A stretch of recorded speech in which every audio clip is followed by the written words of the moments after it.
Hello, this is Wyland with the FPV podcast, where we talk about the FPV community and everything we do with our radio-controlled machines. Before we get into the show, I just want to very quickly touch upon our Patreon giveaway. This is a monthly giveaway that we're going to be doing for our Patreon supporters. So we're going to be giving away a lot of great products. So if you're interested in supporting the podcast and being entered into the giveaway, please go over to fpvpodcast.com. That's fpvpodcast.com. Thank you so much for supporting the FPV podcast. Hello everyone, welcome to this week's FPV podcast. This week we have a guest on that's pretty much done everything in the FPV industry, but as many of you can already know the story, it's really hard. But before we introduce our guest, Elvin, what do you got this week? Hey everybody, I just wanted to say we just got back from our family camping trip and we had a beautiful time out at Sand Lake, Oregon. If you've never been, go. Come to the Oregon coast. It's a different type of flying here. Big trees, big open long spaces, sand dunes, everything you can think of. East, west, Oregon is the place to be. Anyway, come check us out. And all those that'll be at the Jamboree, I hope that you guys are coming to the Jamboree. Anybody that is, I'll see you at the Jamboree and listen for the stories that I'll be telling in the weeks to come from the Jamboree. All right, let's get busy. Let's talk to Richard. How you doing, man? I'm doing good. Thanks a lot for having me on your show. Hey, Richard. So just as a way to get started, can you tell us about your little history and how you got into this little FPV RC industry? It actually started out with a little toy helicopter I bought at the hobby shop, and I basically lost it on the maiden flight. And then I bought another one and crashed that one, and I bought another one and crashed that one. And I got tired of them just breaking, and I didn't have any simulators to actually learn how to fly. So I went to the hobby shop and I said, "Hey, what can I buy that actually flies back to me?" And they gave me, they told me a Phantom, and they said $900 for a Phantom. I'm like, wow, that's kind of expensive, but if it's going to come back and stick around for a while, it's worth the investment. So that's what I started out on. I had so much fun with the damn thing that I just kept buying them over and over. Man, that's a lot of people have started in that kind of direction. And I think during that time you actually started designing stuff for the Phantom frames. Is that what it is?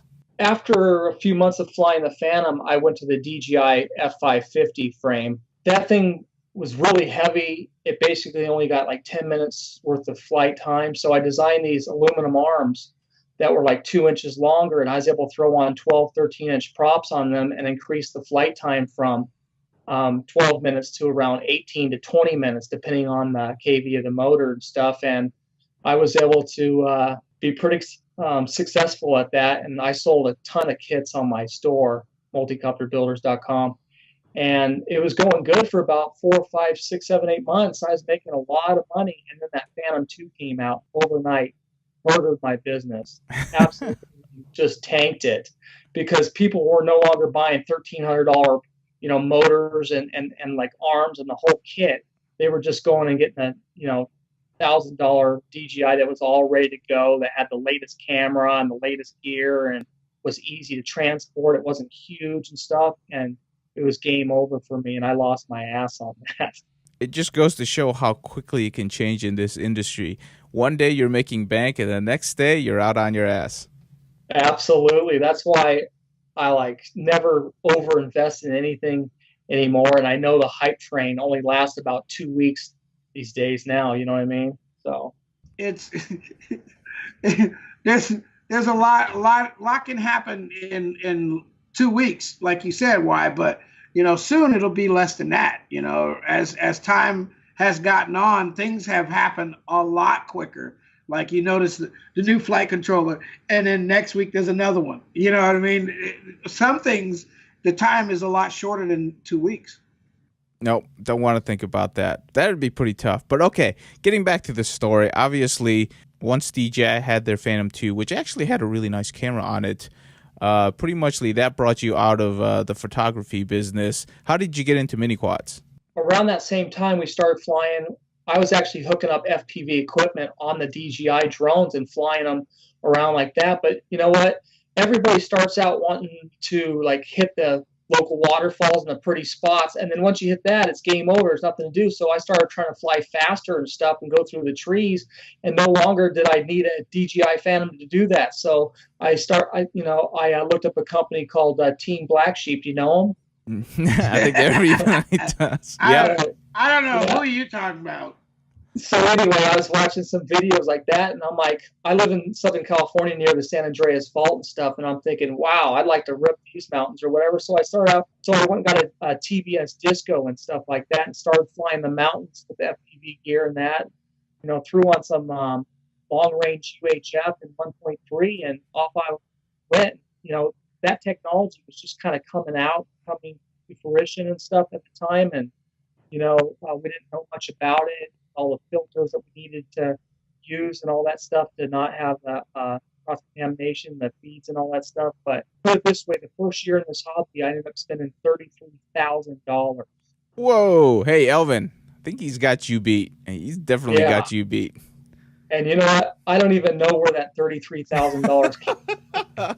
Hey, you got me beat, man. You got me beat. I had like first time. I've been doing this hobby for 20-something years, and it's just a hobby, man.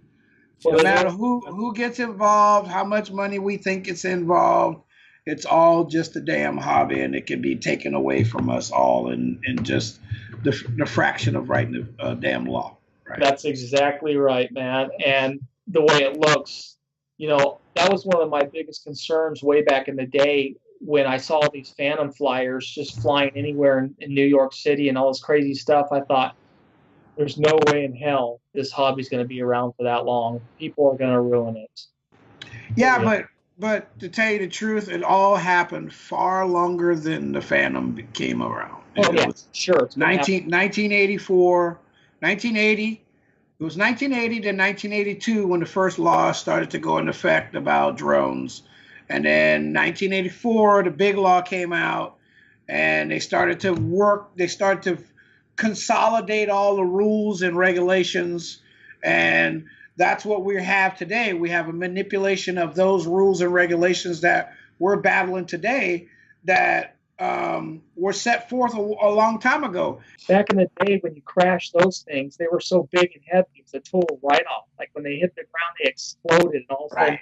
Motors alone were $48 compared to today's market of like $20. Right. I mean, it's just like come full circle.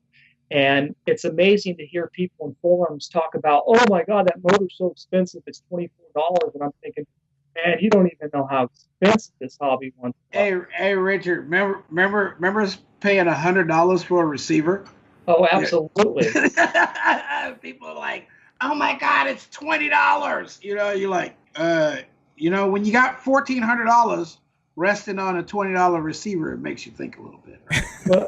But let's just talk about flight controllers for a minute, man. The technology with CC3D and stuff like that, like when you flew rate with that kind of flight controller, I mean, it took some serious skill. Nowadays, like any of these guys can pick up a quad and fly rate pretty damn easy. Right. But back there, it was just like, man, these people don't know how good they got it as far as like the tuning ability of these flight controllers and how fast and how far we've come in such a small amount of time. And really small amount of time.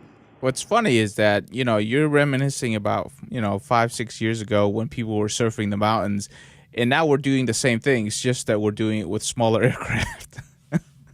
Absolutely. Right. We have totally come full circle and stuff. And I think part of the problem is like, a lot of people were flying parks and stuff. And now, the drones are like a black eye in a lot of the communities. They don't want you flying there. So people are going out to the outskirts. And for me, that was one of the reasons for me to get out there, because I'd have dog walkers, people all mad. I mean, how many times do you go to a park and you set up and no one's there? And you put on your goggles and all of a sudden you hear a car door shut and barking, and you're going, oh, shit. You know what I'm saying? And that's where my sticker, no dog walkers came from, because that same exact story happened to me over and over again. But that's basically what pushed me to the outskirts to start flying mountains again and to worry about anybody or anything. Now, what's happening is I've been flying the mountains for, 5-6 years now. Now, a lot of these people have been out to my mountain range and started dumping trash and stuff. So now the BLM land, management is out there shutting down all the places I've been flying lately. And really pissing me off. Oh, that sucks. You know, I mean, like, people that go out there, you really should respect where you're going and just pick up your own trash. Come on, Come it's not that on, man. hard. I mean, you No, it's brought it. I mean, you brought it. Take it with you. Come on. yeah, You know, yeah. I normally get like, you know, like when it gets to situations like that, you know, like I might go take a little ride and go help clean up the area, you know, and maybe I can get a little special favor when I want to go fly over there. Yeah, I hear you.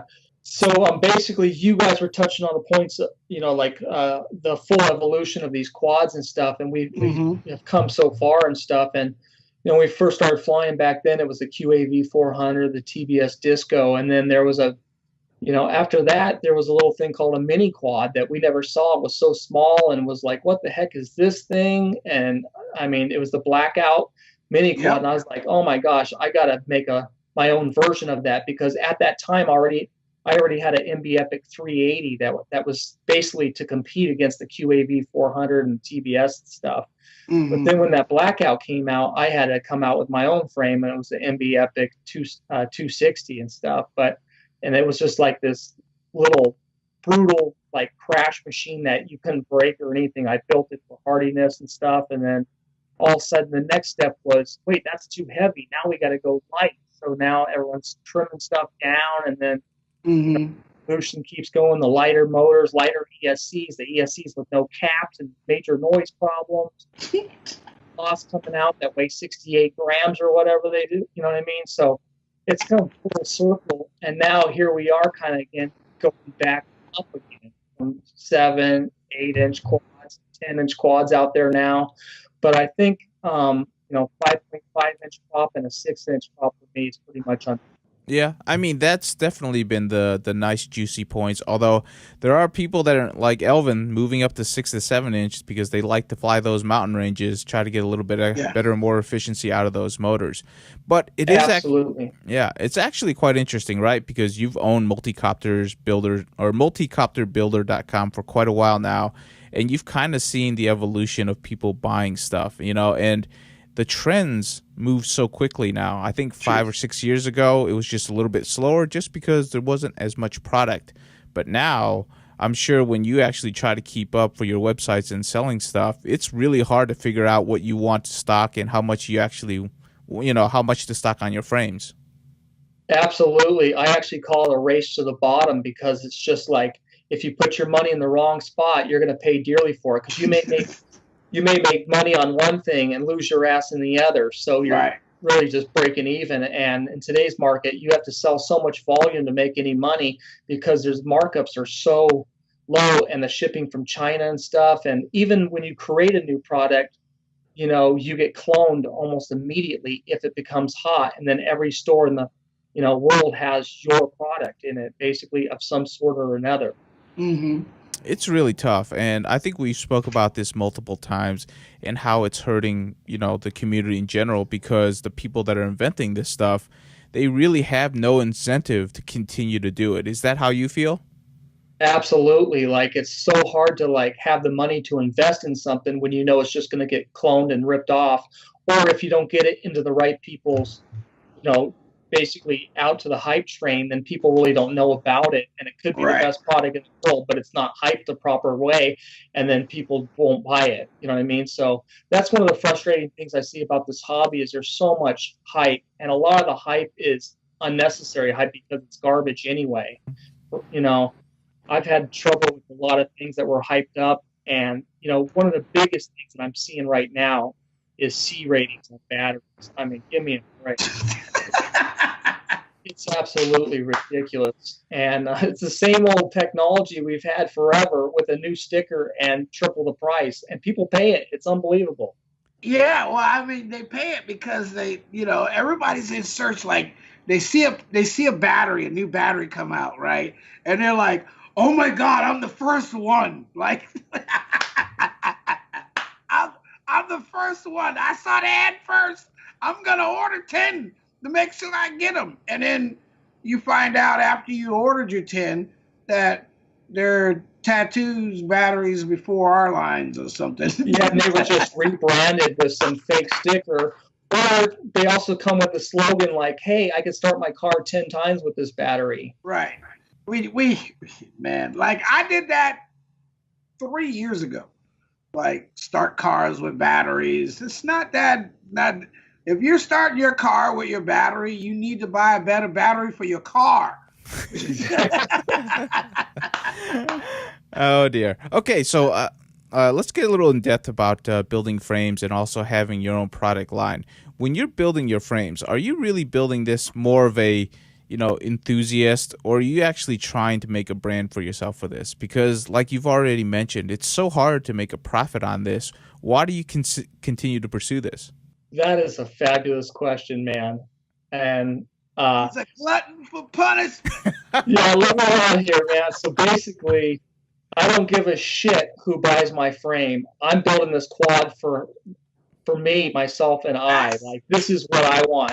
Like, if you want to buy it, great. If not, I don't even care, because I'm building this thing for me. And a little background on me: I'm an artist by nature and stuff, so I kind of have to have that like evolution and the creativity and all that stuff. So basically, there's a million different things to hit on when you're designing a frame, and it's hard to hit on all of them. But you know, beauty's the eye of the beholder. So it's like you might think my frame's sexy, and other people might think it just looks horrible or whatever. So, but back to your main question: do I design stuff for the world or for me? It's for me, and if you want to fly it, fly it. If not, I don't care. No, that's a good way of looking at things. And like we've said already, it's a race to the bottom. You got to enjoy what you do. Otherwise, yeah, don't bother, because it is very difficult. But check out his frames. He actually has some very interesting frames. Can you go ahead and tell us what your current frame is and why, and what it's built for, what its purpose is? Mm-hmm. My newest frame is the MB Epic 262 V2. It's a 6-inch frame, and now I have 7-inch arms as well, so it'll be 6 and 7-inch. Okay. Hey, I'm glad that you keep on doing it, because it's always nice to have a few different variety of frames, and also, just out of pure enjoyment for yourself. Now, I know that you have your own frame line, but you also design other things like motors. You have a long history of that, so can you go ahead and tell us a little bit about that? Sure. I've worked on several different motor projects. I've made some insane motors over the last 5 years. Some of the craziest motors I made were like 2212 1800 kV, which on 5S and 6-inch tri-props. I've made some crazy combos. I also helped out T-Motor bring the F60 to the market and choosing KV and stuff like that. I also brought the 2207 to Brother Hobby. They did not have a 2207, so I invested a lot of money in having it brought to the market. And when it came out at 30 grams, and the mini quad bench tested it at super high, thrust, that motor went crazy overnight, and I sold a shit ton of those things. And within about a month and a half, every single company had their own version of Brother Hobby's 2207, and it just murdered the motor line and just kind of went dead. So, since I fly a lot of 5.5-inch props and 6-inch props, I decided to bring a 2208 motor to the market. And I built it with N52 magnets, EZO bearings, and it came in at 32 grams. And the thrust on those things are unbelievable on 5S. And we're running on 5S 5.5 props and 6-inch tri-props and 6-inch bi-props. But they're making over 2,000 grams of thrust per motor, and it's just unbelievable. And they come in 2208, 2350 kV, 2208, 1950 kV, 2208, 2350 kV. Did I say that already? I think so, yes. And 2550, and soon 2150 and 1750 kV. So give it a variety, so the guys that want to do the 6S low kV could do that. But I find that for me, 5S is the best I've ever flown, just because it's easier on the 5-volt regulators, still the high RPM, the weight's not that much, the battery's cheaper, it's kind of all around. And I'm doing the mid-range mountain surfing where you can go half mile, maybe a mile and a half And on a 5S 1600, I'm getting between 3 to 5 minutes flight times. It's actually very interesting for you to actually talk about that, because nobody in the FPV industry is actually talking about 5S. And here you are really saying that 5S is actually a great equilibrium between 4 to 6S. I agree. I'm kind of curious why nobody's pushing it. Do you have any ideas on that? Because it's the hype train. Because if I'm 5S, then I got to puff up my chest and go 6S. You know what I'm saying? Right. 3 years ago, I first experimented with 5S, and I couldn't find a 5S in the whole United States anywhere. So I contacted China and had 5S made. And when I put it on my pod, I couldn't believe how damn good it flew, how much power. Basically, when you add 5S to a motor over 4S, you're gaining about anywhere from 200 to 400 grams of thrust per motor, but you're only gaining like 20 or 30 grams. So it's a huge increase and stuff like that. But I've been flying 5S forever. People call me Mr. 5S because I've been always stuck with 5S. And I've flown 6S a few times and stuff like that. But a lot of times I found that I was blowing the 5-volt regulator a lot easier because it was smarter.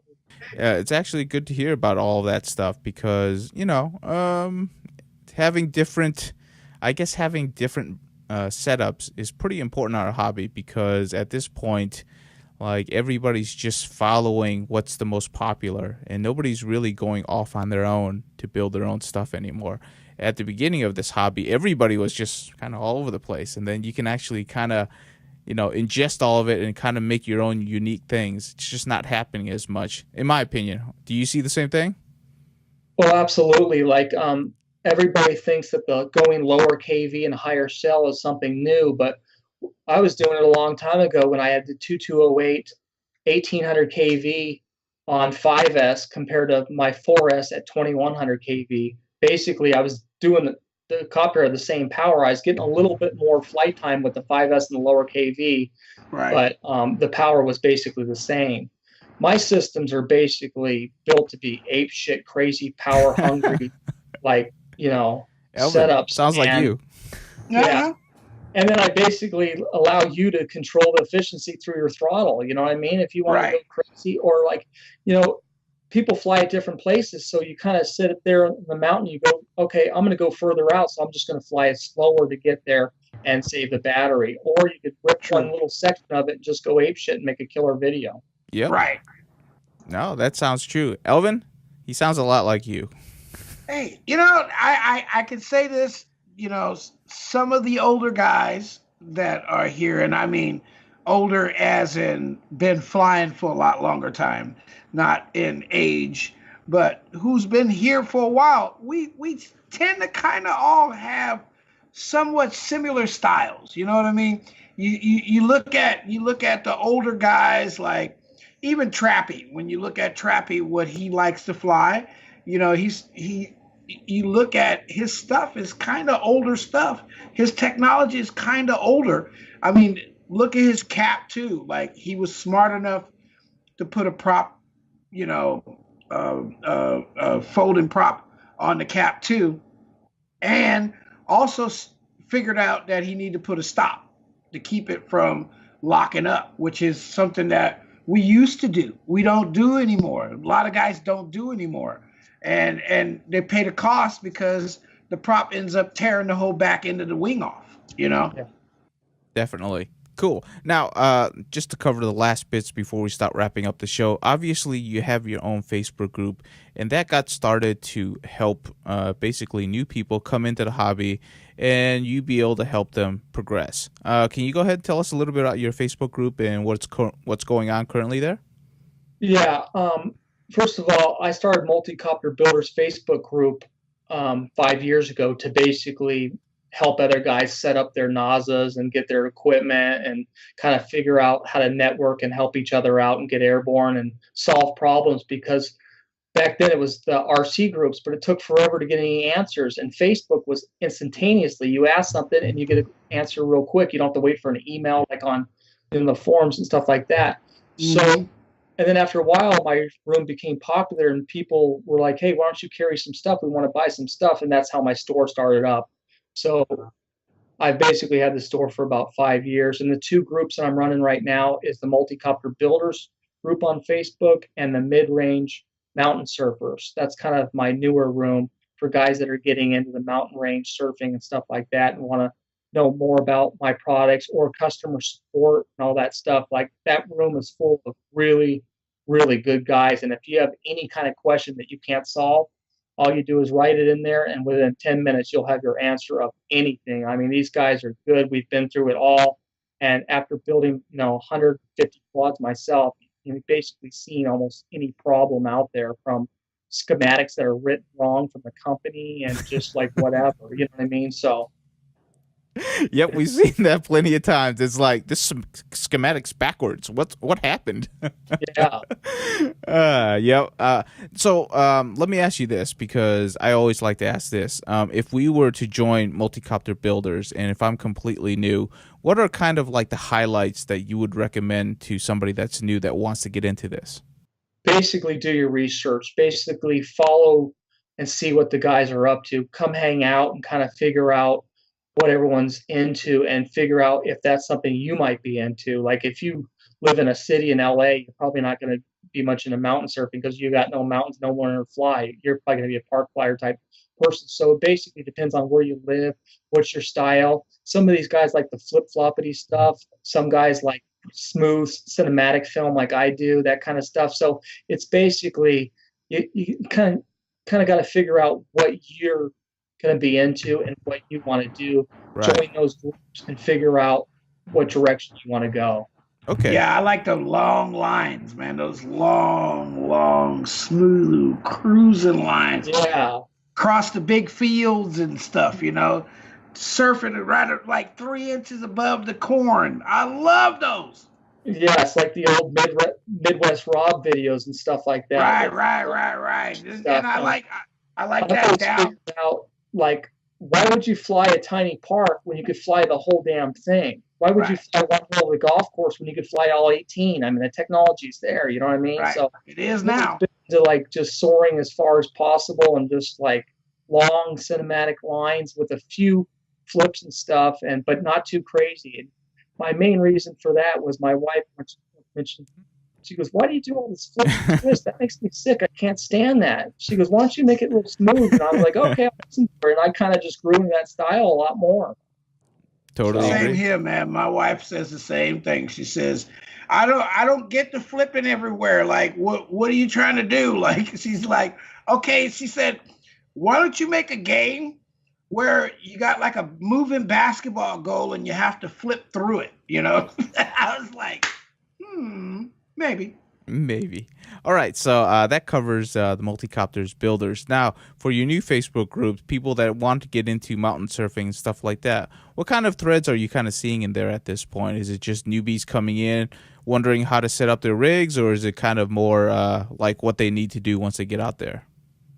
It's actually kind of all of the above. I mean, you get all kinds of different people, and being in the community for so long, and I'm an admin of 7 different rooms. I basically know so many people. I know the troublemakers. I know the novelty guys. I know the spammers. I know all that kind of stuff. And you just kind of like let them in the room and they just kind of ask questions. But you know what? I've really made some killer relationships in this business. I've met some outstanding stand-up guys in this business.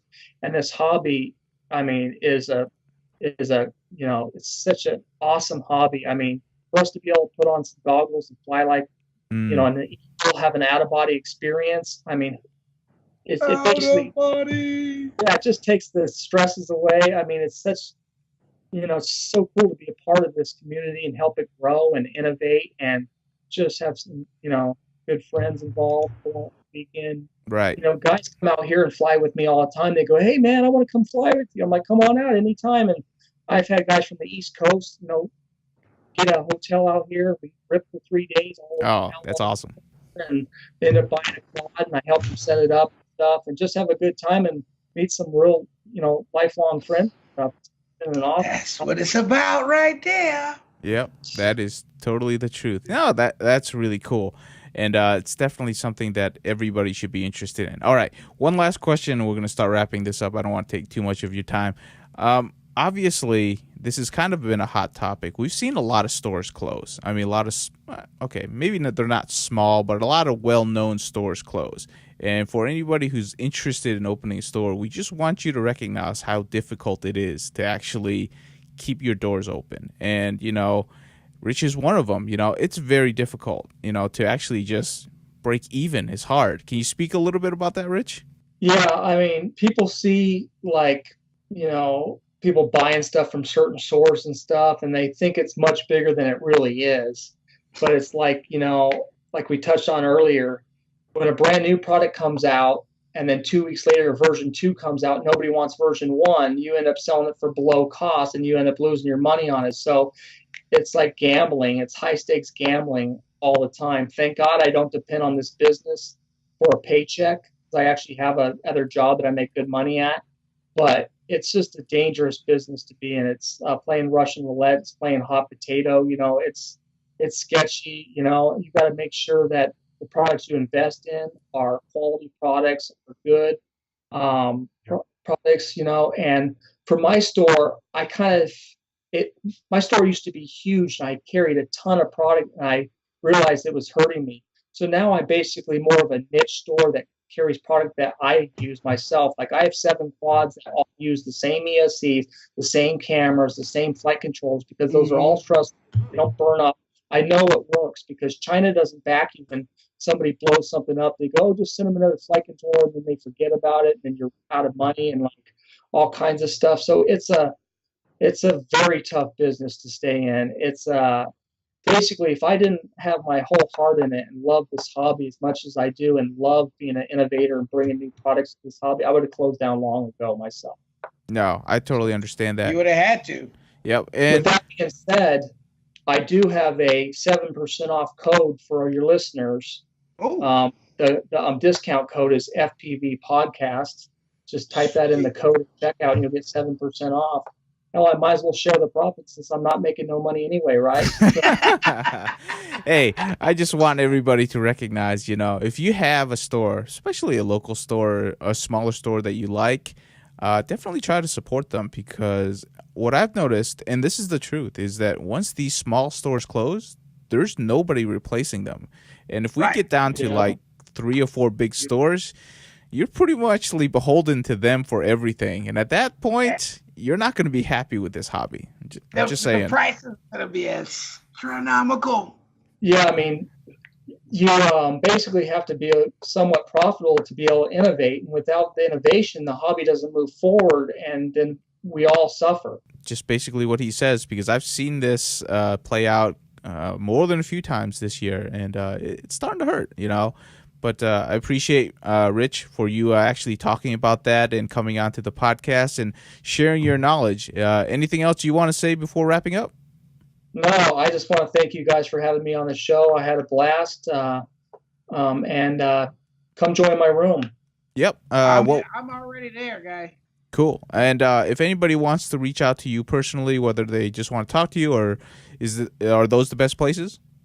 Yeah, or just send me a private message on Facebook, Rich Shelton. I have no problem helping people.